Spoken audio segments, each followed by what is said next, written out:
If you're ready to start booking paid photography jobs, but you're not quite sure how to get your work in front of potential clients, then this is the video series for you. Welcome back to the free Marketing Tactics for Photographers video series. Now, today's video is going to be all about how other people's Facebook communities can be a powerful tool for your photography business. But before we jump into that, we want to introduce ourselves. I'm Hunter. And I'm Sarah. And we're Hunter and Sarah Photography, a husband and wife professional wedding photography team. We're also educators, and our goal is to help photographers to build strong foundations in both their businesses and their personal lives so that they can run profitable and sustainable photography businesses. So last week we kicked off this free Marketing Tactics series by discussing the process of building your first portrait or wedding portfolio. Now, this entire series is built on the assumption that you have somewhere to send people once you market to them. Very important part of the process. So if you missed our video last week or you don't have your portfolio yet, be sure to go back and watch that video first. But now that you have that first portfolio or even your first website ready and up filled with great images, it's time to actually get that portfolio in front of people who may actually book you for those first few paid jobs. And as a quick reminder, all of the marketing tactics that we're going to discuss in this series are ones that will cost you a bit of time, but won't cost you any money. When you're first getting started as a portrait or wedding photographer, and especially if you don't have like a super strong portfolio, spending money on marketing probably just isn't smart. We believe that early on, the best use of your hard-earned photography cash is to either invest in education and coaching so you can get better at photography and at running your business, or for saving up for that next piece of gear to just expand your camera bag. Speaking of gear, we got a whole series on camera gear, so check that out. But so the good news is that, based on what Sarah said, is that even if you're not going to spend money on marketing, no matter what sort of economy you're in, no matter what sort of market you're in, no matter what you do for a living or you're trying to make money at, there is a way to get in front of potential clients for free, but it's just going to require a little bit of hard work, right? A little elbow grease. So the rest of this series, parts 2 through 10, are all going to be about some of those methods. So let's dive right in. Now, this is going to give you a little insight on just how long we've been in the industry. But when Hunter and I first were getting started, before we really even had our first portfolio, we booked one of our very first portrait jobs using Craigslist. For any Gen Zers out there, it used to not just be for murdering people. They used to actually, you'd sell stuff on it. So specific. At the time, that was the best way to just advertise your services for free and book some of your first low-paying jobs. Now, nowadays, Facebook Marketplace has pretty much killed Craigslist, but for photographers, it doesn't really work as a replacement, right? There's a big problem with Facebook Marketplace for a photographer, and that is that Facebook Marketplace is great for selling goods, but not services, right? So you can maybe get rid of an old camera, or you can sell some furniture, or some old action figures you have laying around, but you can't actually sell a photo shoot or a wedding photography job. And that is where the Facebook groups come into play. So while most groups, they won't allow you to directly advertise your services, there are still places where your potential clients are congregating online, whether they're, actively looking for photography right now or not. So the trick with these groups is to start off by getting in the mindset of your clients, right?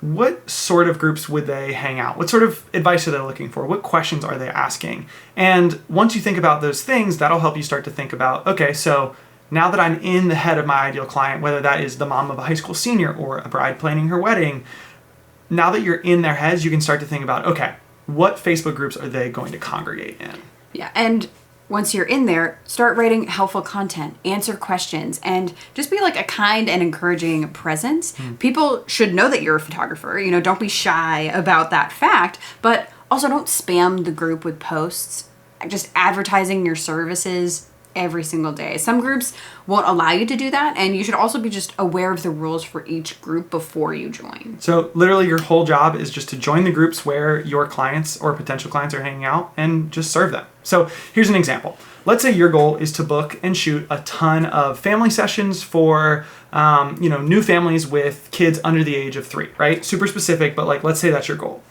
Then the types of groups that you would probably think about looking into and joining and being just a serving and enjoyable presence are going to be things like local mom groups or expecting mothers groups or a neighborhood specific buy nothing group or a free and for sale group, the types of things that are local to your area where your ideal clients or the people that you want to serve are actually going to be hanging out.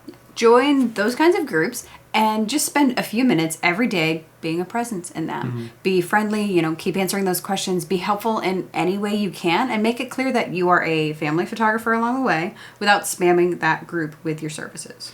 So over time, you want to be known as, let's say in that same example, among the local, expecting mom community, you want to be known as, Emily the newborn photographer. Or maybe you want to be known in the local small business community online as, Wesley the headshot photographer. But either way, whatever the specific example is for you, as you show up day in and day out, as you serve and answer questions, people will start to recognize you and think of you as somewhat of an authority in your area. And also in the back of their heads, they're going to be like, oh yeah, I do know a newborn photographer. I do know a headshot photographer, right? So maybe they're not ready for photography right now, but when they are, because you've been in that Facebook group with them every day, you're going to be the first person they think of. Yeah, and it goes without saying that if someone specifically asks for recommendations for a photographer, that is your chance to let them know who you are and share a link to your portfolio that you already made. Yeah, right? Last week.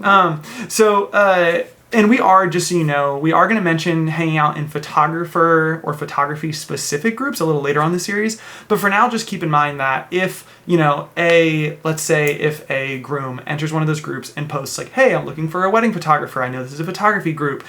You're going to be competing with a ton of other people. If you're in a group like this, you know that when someone does post a job, which isn't that frequently, it has like 30 or 40 photographers linking their portfolio, right? For each person looking for a photographer, there might be 10 or 20 or 30 photographers. Whereas if you are in the local Buy Nothing groups or the local moms groups, there might be dozens or even hundreds of people in that group and only a handful of other photographers. So your chances of actually booking a job or being top of mind for some of these people is just a lot better. Yeah, so don't be afraid to think outside the box and get creative. Yeah. And, while Facebook is the king of groups right now, anywhere that a local body of people gather online and isn't filled with dozens of other photographers, that's probably going to be a good place to start. And who knows, maybe you're watching this video in 2040. Hello from the past. But for we know in in some communities, maybe there is a really active community on Nextdoor, which is a local neighborhood app that some people use around here, or maybe your city has its own subreddit, and anywhere that local people are congregating, that's the place to go. And like Sarah said, get creative and think about places where you can be and kind of offer your help online. Yeah, but no matter what, I've said it once, I've said it twice, I'm going to say it again. Be very, very careful to toe that line between not advertising yourself at all. And right, because if you're just a friendly person who answers questions and they don't know why, great, they're going to like you, but they're never going to hire you. They're not going to hire you. And being super annoying and spammy. Yeah. Don't be spammy. Yeah, your first goal should be to show up and serve, and if jobs come of that, then great, but you can't have this kind of hidden agenda with every time you help someone, you suddenly feel like they owe you to book you, right? That's not what we're talking about. And the way that this is going to show up most is let's say, for example, you're in a group with lots of families and someone asks for parenting advice for their teenager and you respond with, well, I don't know anything about that, but here's my newborn photography rate, right? That's not helpful. That's spammy. You are either going to get kicked out of any groups you're in, or people are just going to think of you as super annoying, and you're not going to book any jobs. You're going to get kicked out of the group. Yeah. But if you show up ready to serve and help, the bookings will come with time. Just be aware that the strategy will not work the very first day, but posting consistently over time you can build a very powerful local network if you just spend, that 30 minutes every day being a presence in a group.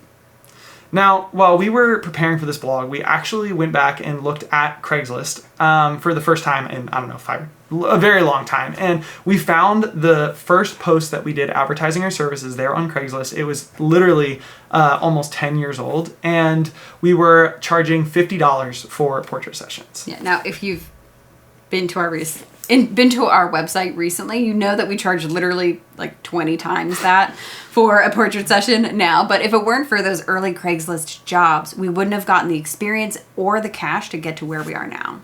So something that we did notice when we were looking at that Craigslist ad is that the formula that we used in those first sort of advertising posts is pretty much the same formula that we have used on any platform that we tell our students to use when they're advertising their services.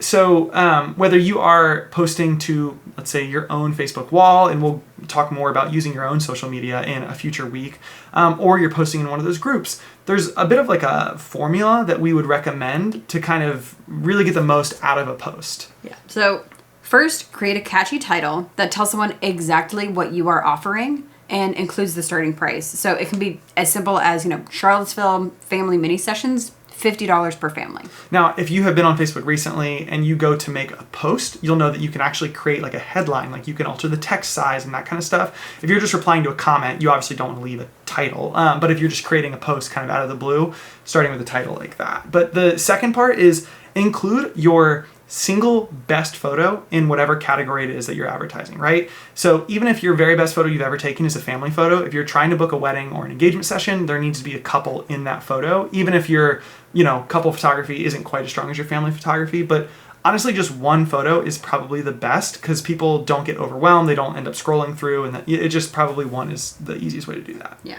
The third part is that in the body of the post, briefly introduce yourself and just what you offer your client in terms of final product, so digital copies, prints, hours of coverage, etc. Whatever it is that you're actually going to offer. Yeah, as well as the benefits that you provide them. So, a stress-free experience, posing suggestions, location suggestions, all of that. Another way to think about that are kind of the tangibles and the intangibles, right? Like what are they buying? And then what are they going to experience, right? You want to touch on a little bit of both of those because we buy experiences as much as we buy products, right? And especially with photography where the experience is such an important part. But the fourth thing, so we've got the title, we've got the photo, we've got a little bit of copy. You don't want to make it too long because people won't read it. Mm-hmm. The last thing is include a link to that portfolio or website that you were working on last week so that people who read all the way through and are interested get brought onto your turf, onto your website, onto your portfolio, and have a really clear path to look at more of your work and then hire you for whatever you're trying to offer.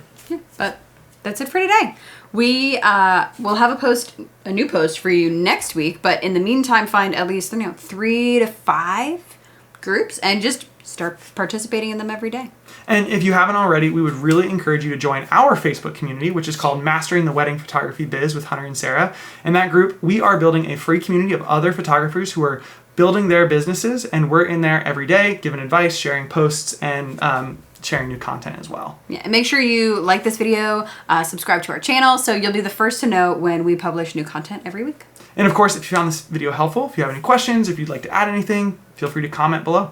But thanks, guys. We'll see you next week with another free marketing tactic.